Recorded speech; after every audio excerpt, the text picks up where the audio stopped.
Hello and welcome to Soul's Compass Healing.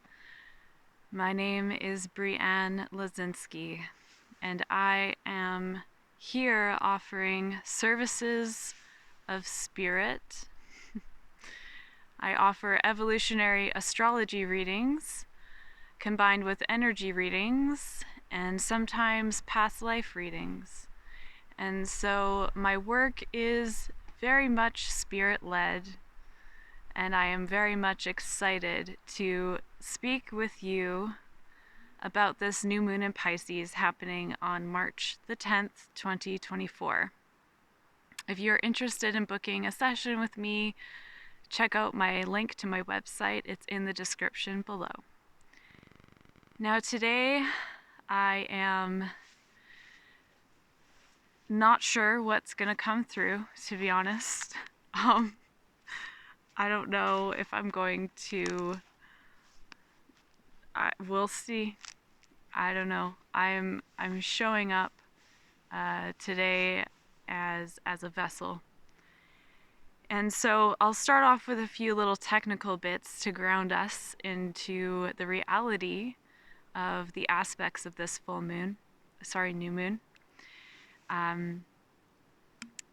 First of all, I just want to say, right now we are in this culminating phase of our last new moon in Aquarius, and what a cycle this was.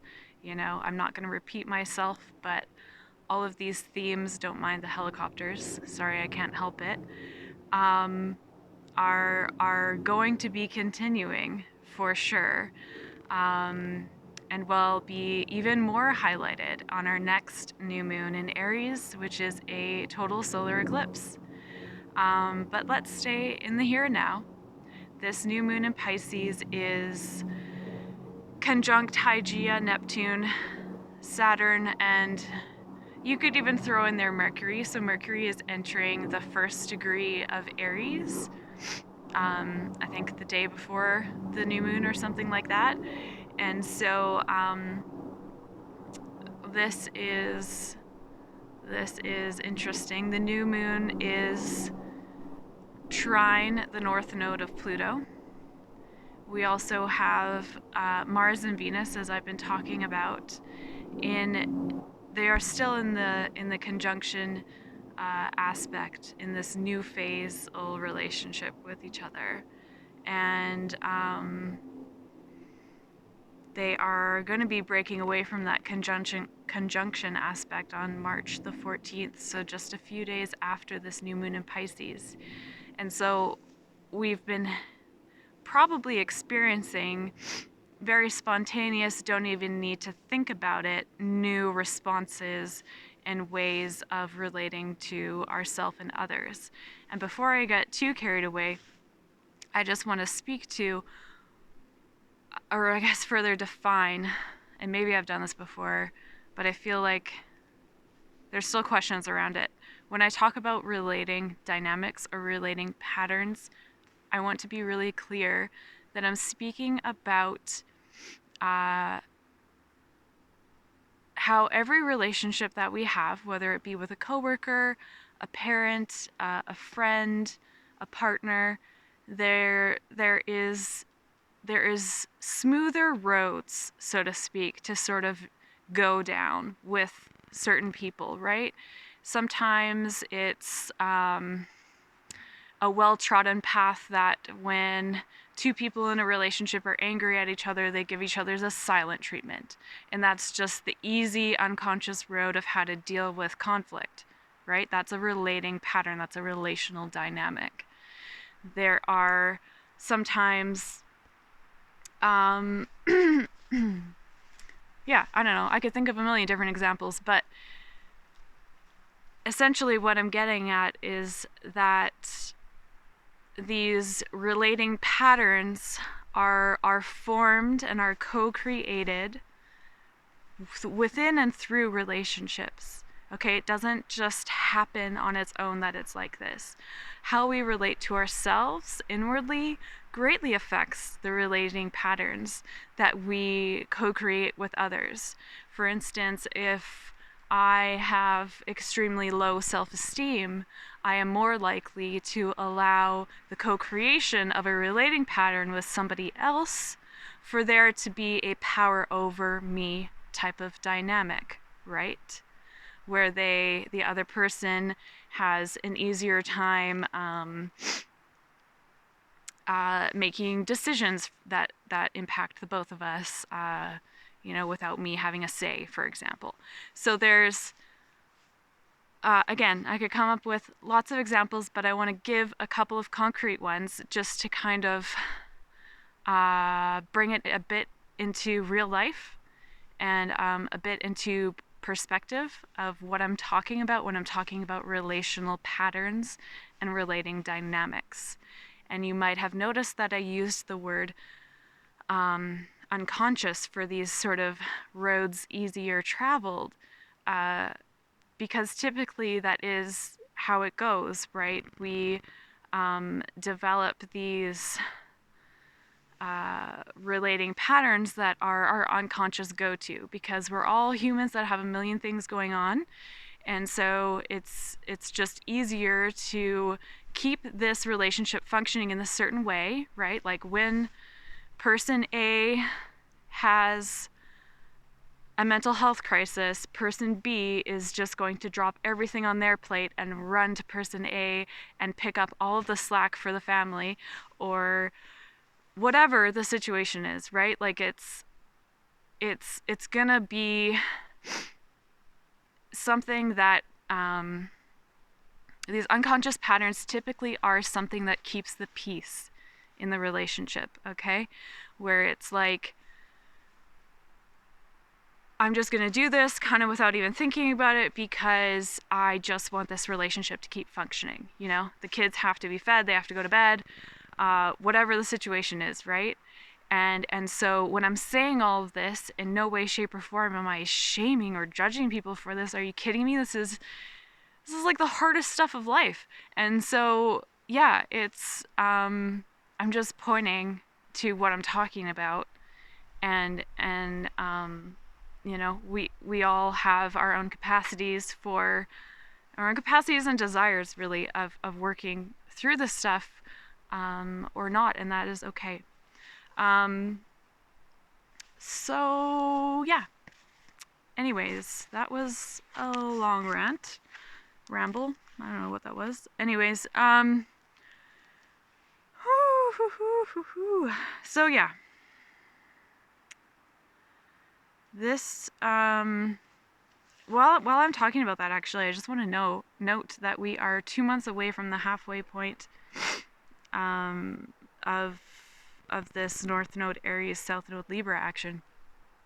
So all of this relationship, reliving of the past to create new relating patterns,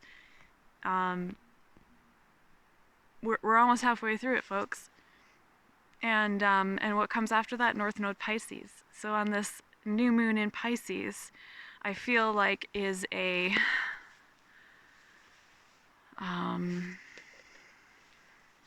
so Pisces is like a boundarylessness, right? And sorry, actually, before I get to that, I want to say that right now Venus is third quarter square Uranus, and Venus, of course, is ruled by Uranus right now, in mutual reception, actually, leading up to this new moon. This square will continue. It's even still, there at the time of this new moon. So there is a questioning of the underlying dynamics in our relating patterns, in our relationships, and the third quarter phase energy is one that is associated with Aquarius, and it's this need to rebel, need to break free, need to rip out the rug of all of these old ways that are just like, blah, it's just gotta go, it's like, you don't even need to know why at that point. It's just like, get me out of here, change this now, do the thing, need to rebel. And so with this energy going into our new moon in Pisces, combined with this new phasal energy between our nodal rulers, Mars and Venus, there can very much be this like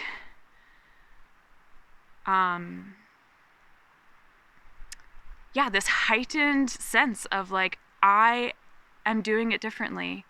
And I really want to encourage folks right now to not overthink it. You know, remember that Mars and Venus are in their new phase relationship.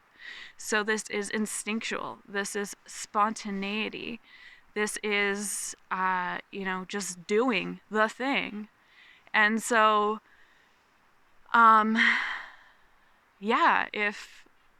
obviously don't harm yourself or others, but like if you're feeling this sort of cork needing to be popped in some way, something needing to be done differently, great, like go for it. And with this new moon in Pisces, this can be coupled with popping the bubble of illusions, right? So when we actually take a look at the relating patterns happening in our relationships, okay, now I'm noticing that the silent treatment is our go-to, or whatever the case may be. It's like bursting the bubble on that illusion would be like taking the time to actually feel in your body, how do I feel right now with this dynamic going on between me and this person? You know? And not spiritually bypassing it, you know, which can be shadow Pisces. You know, it's like, oh, I'm just gonna pray that they come around and talk to me, and, you know, putting all of the freaking responsibility on their shoulders and not taking any for yourself and blah, blah, blah, blah, all that nonsense, right? No. It's like, how do I feel right now? How do I feel, right? North Node is in Aries. You can't control other people's feelings and how they react or don't react or how they behave. You have zero control over that. And that is also a Pisces lesson. You know, it's like in the messy soup of everything. Does anyone have control? Does anybody know what they're doing? Not really. And so, feeling into your own feelings is how you are going to burst the bubble of illusions, right? Because if one feels the pain of giving and receiving silent treatment, it's going to be like, wow, bursting the bubble on this sort of like subconscious automatic reality that like, this is a good way for us to deal with stuff. And then it's like, actually, this really fucking hurts. And I don't like it. And I'm going to do something about it. I want to break free. I want to rebel. And I'm going to do this, you know, in my own way. And again, knowing that I can't control how another person reacts. And so that's where also we can have illusions being bursted before our eyes, where it's like, wow, I actually thought that this person, when I brought up the problematic relational dynamic, I actually thought that this person was going to be hearing me and understanding me and like, you know, it feeling like a safe conversation, and like was kind of like expecting that they would want to work on it, but like it totally didn't go that way. Well, hello. Sorry, it hurts. It hurts to get a reality check. And it's necessary to get a reality check sometimes. Or more than sometimes. Just staying in reality is preferable, but Pisces is reality, and it is everything that is not reality as well, right? And so it is a painful process learning how to distinguish the two, isn't it? So, what else do I want to say? I want to talk about the eye as a symbol. The eye is... Okay, I'm gonna... Okay. Here's a quote by Leonardo da Vinci. "Who should believe that so small a space could contain the images of all the universe? What tongue will it be that can unfold so great a wonder?" So, Neptune, which is the ruler of Pisces, is the everything, right? It creates Sol, Pluto, the ruler of Scorpio, for its evolutionary purposes.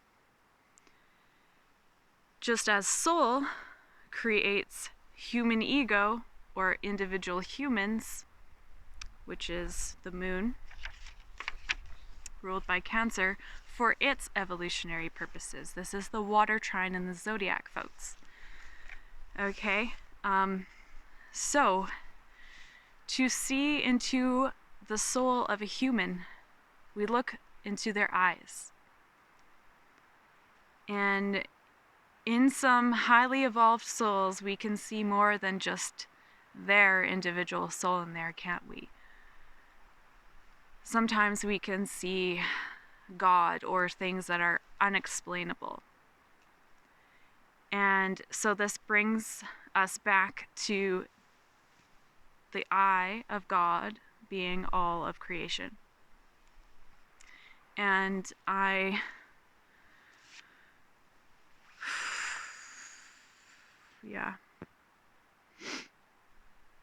had a very Piscean dream about it, and I don't know if I really want to share it, but that's the part that I want to share about it. I'm going to leave it at that.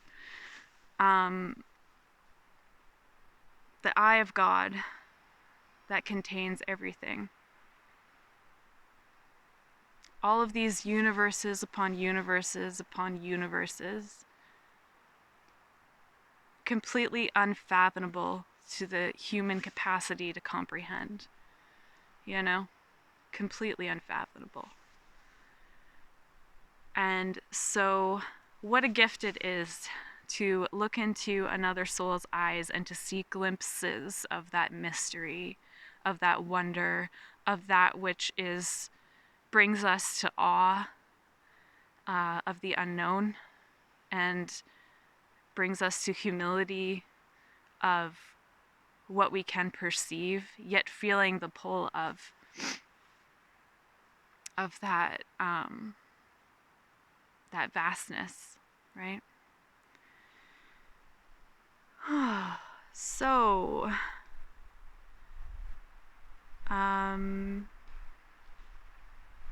what else do I want to talk about?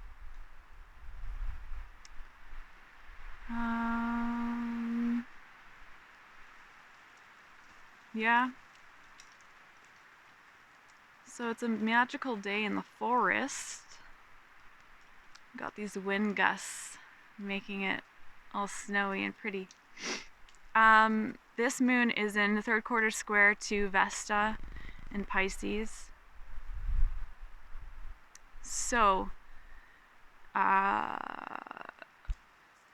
spiritual healers and teachers might be feeling the need to just, get out there and do it. Especially after this full moon that we just had in Virgo. And with this new moon being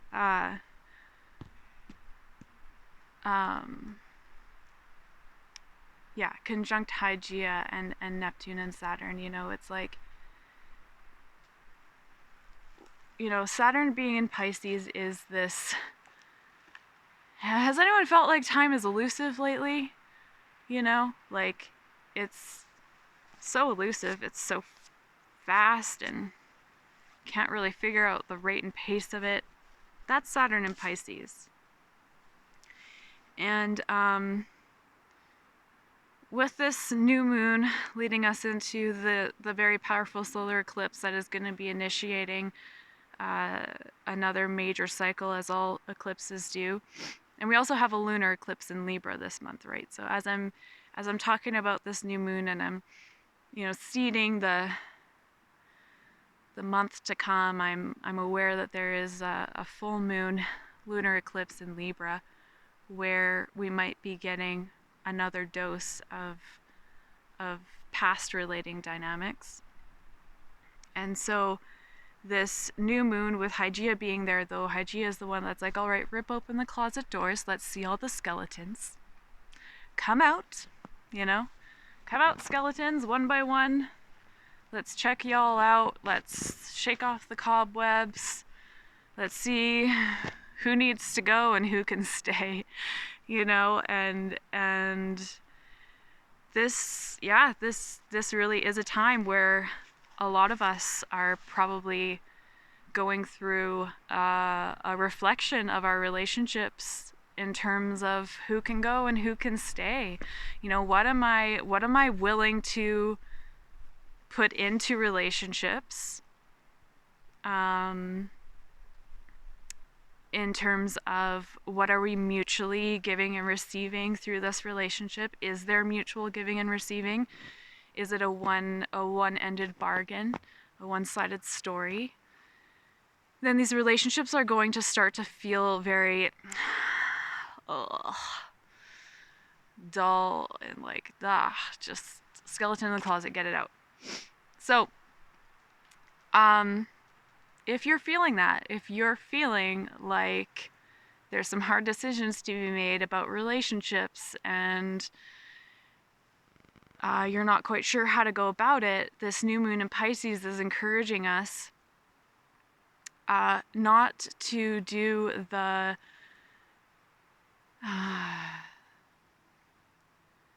shadow Pisces thing, which is like to just pray it better, or like, just kind of like the South Node Libra thing, which is like, oh, I'm just gonna like, continue to tiptoe around and people please and, just make sure that everybody around me is happy so that, things just kind of keep ticking along. Like, now is not the time to do that. This new moon in Pisces is conjunct Saturn and Hygeia and Neptune and Mercury at the first degree of Aries. So it's actually time to like speak up.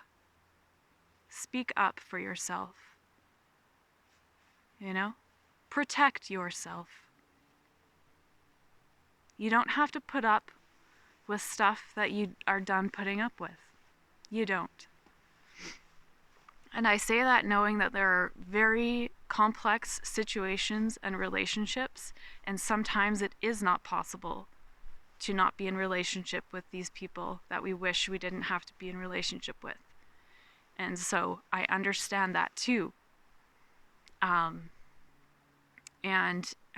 heart really goes out to those people in those situations, because it is incredibly hard to continually armor yourself up and go to battle time and time again.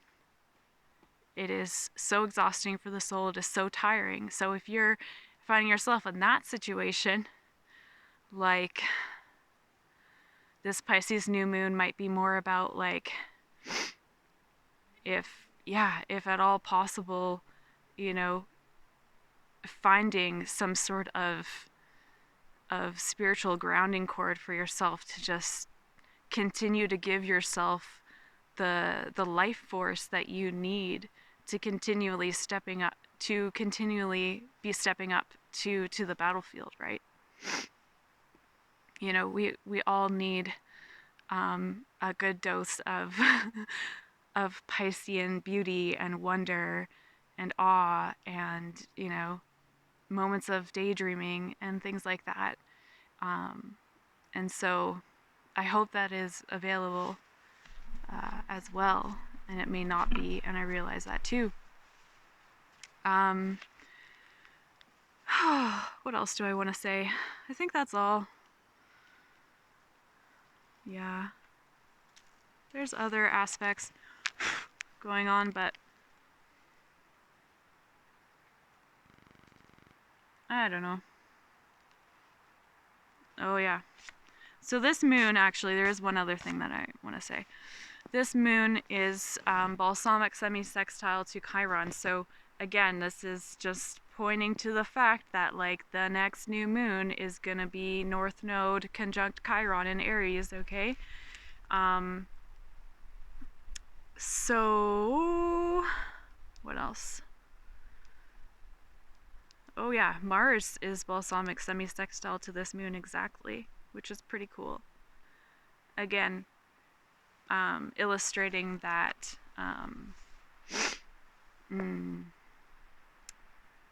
that drive for completion.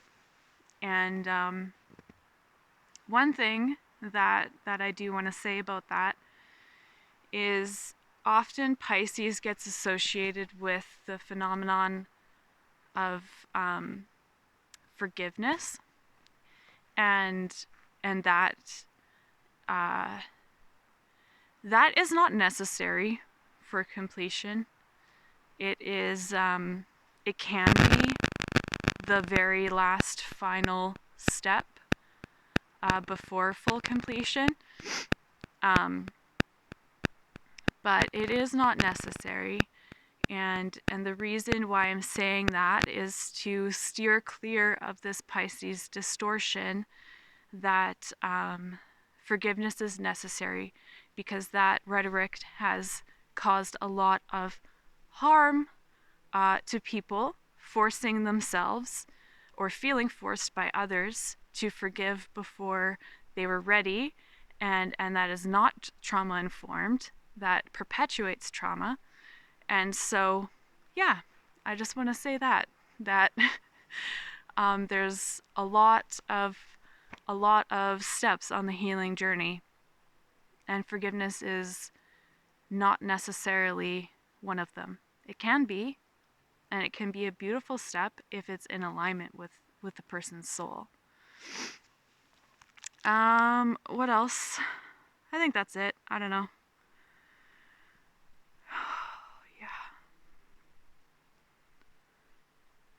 Nah, whatever. That's all. Alrighty, thank you for listening, and I look forward to continuing to catch up with you all, and yeah, let you know what I'm working on the sidelines.